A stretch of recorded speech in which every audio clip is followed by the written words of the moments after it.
I found a $20 bill in an old coat. A 20. A 20. Made my weekend. My plans changed.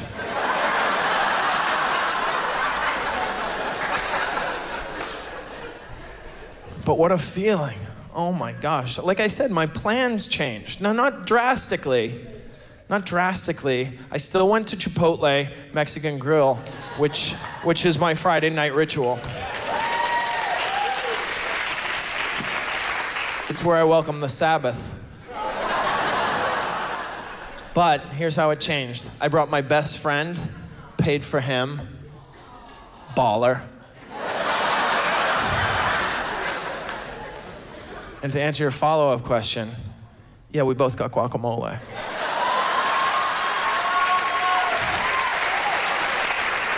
Unprecedented. Unprecedented. I never get the guacamole.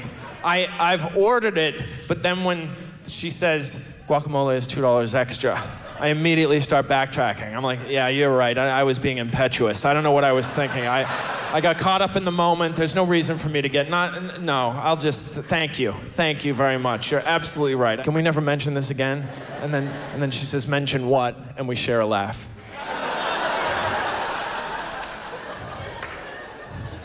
There's also part of you that thinks, what am I wearing that she thinks I can't cover the guac? What kind of vibe am I giving off? She doesn't mean to be condescending, but isn't it implicitly condescending for somebody to look at you and decide that $2 might be a deal breaker? Guacamole is $2 extra. Do you want to call your bank, maybe? Want to check your balance because guacamole is $2 extra. By law, by Mexican food law, they have to tell you that guacamole is $2 extra. It's part of the Condiment Surcharge Disclosure Act of 2007. Where they have to tell you guacamole is $2 extra. And usually, I don't get it. But because I found a 20, she told me it was $2 extra, I didn't bat an eyelash. I had walked in there with such a vibe, like I was giving off the confidence bordering on arrogance, like almost, not arrogant, but on the cusp of arrogance. And I looked at her, she says it's $2 extra. I looked at her as if to say, yeah, why don't you let me worry about my finances? Why don't you just grab a melon baller and start scooping guacamole into a ridiculously small container? Why don't you let Gary Gulman worry about Gary Gulman? I'm Gary Gulman. Well, no, it's been a minute. It's been a few minutes since he introduced me. I thought I'd reacquaint you with our hero. So we're all on the same page. Bill Gates will never have that feeling. The found 20, it means nothing to him. Nothing. A 20 is more annoying to Bill Gates than a nickel is to us. Exponentially more annoying. And how annoying is a nickel to us? It is, I hate them. I hate them because they're quarter impersonators. They sit in your pocket and they do this. They do a great quarter. They're just like, you reach in there and you're like, oh, I got a nickel. Son of a bitch, nickel. You got me. I gotta give it to you. Do a great quarter. Do you do Christopher Walken? I won't charge you for that one. But you don't have change for the meter, or for the laundry, or for the Mike and Ike's at the front of the grocery store. You know what I'm talking about? The Mike and Ike's from the front of the grocery store? This is interesting. They sell candy at the front of the grocery store in gumball machines, okay? Those nasty, nasty gumball machines. They probably haven't rotated the stock in 35 years. They sell the same candy inside the grocery store in a box, hermetically sealed, free of all disease, fresher, and at a lower unit price than the candy at the front of the store. But schmuck that I am, if I have a quarter and they have candy out there, I'm like, no, forget about you, freshness. I want my Mike and Ike's to tumble down a spout, a disgusting, filthy spout that a dozen 6-year-olds have shoved their measles-covered hands, their hepatitis C encrusted fingernails, trying to scrape free Mikes and/or Ikes off the side. Yes. If I'm gonna eat Mike and Ike's, I want to eat my Mike and Ike's the same way a petting zoo llama would eat his Mike and Ike's.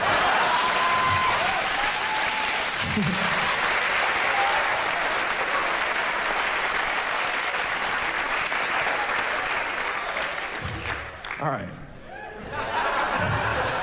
Stay on point. Bill Gates, $20 means nothing to him. Because do you know what Bill Gates has to pull out of an old coat to feel like I did with a $20 bill? First of all, the idea that Bill Gates has an old coat is preposterous. This man doesn't have an old... If he has an old coat, it's the coat Abe Lincoln was shot in. And he wears it as a bathrobe. He wears it as a bathrobe. No underwear, by the way, no underwear. No, he lets his billionaire balls swing willy-nilly beneath the death cloak of the great emancipator. That's your 1%. That's your 1%. All right, this is what Bill Gates has to find in an old coat to feel like I did with a $20 bill. Here comes the ratio. All right, $20 is to my net worth. Let's use the median net worth for a man my age in this country, which is $100,000, and seems high. All right, $20 is to $100,000, as X is to 59 billion. Cross multiply and solve for X. He has to reach in and pull out, I kid you not, a $12 million bill.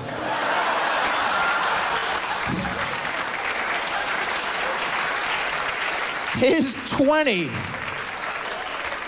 is 600,000 20s. You are not going to forget 600,000 20s in an old coat.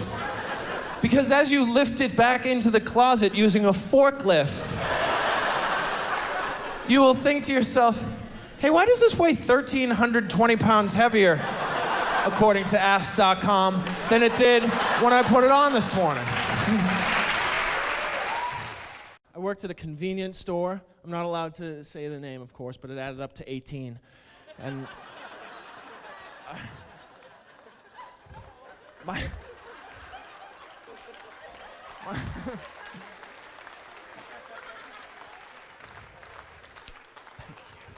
carry the one.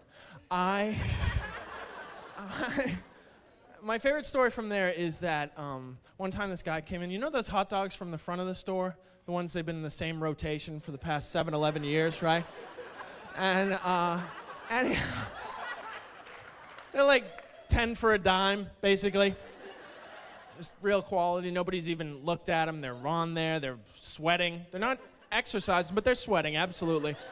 Anyhow, this guy comes in. He says, yeah, I'll have 2 hot dogs. I'll have 2 hot dogs. Can I have 2 hot dogs? What? Sir, I don't even think those are for sale. I think they're just a conversation piece, and the conversation is, who the hell eats this? Well, I think you gotta sign a release. I gotta call my manager. We gotta sign off some paperwork, turn keys at the same time, and we don't even have any buns. We are really not prepared for this at all. Yeah, I went on a date to a nice restaurant, a decent restaurant, and the woman ordered something that cost market price.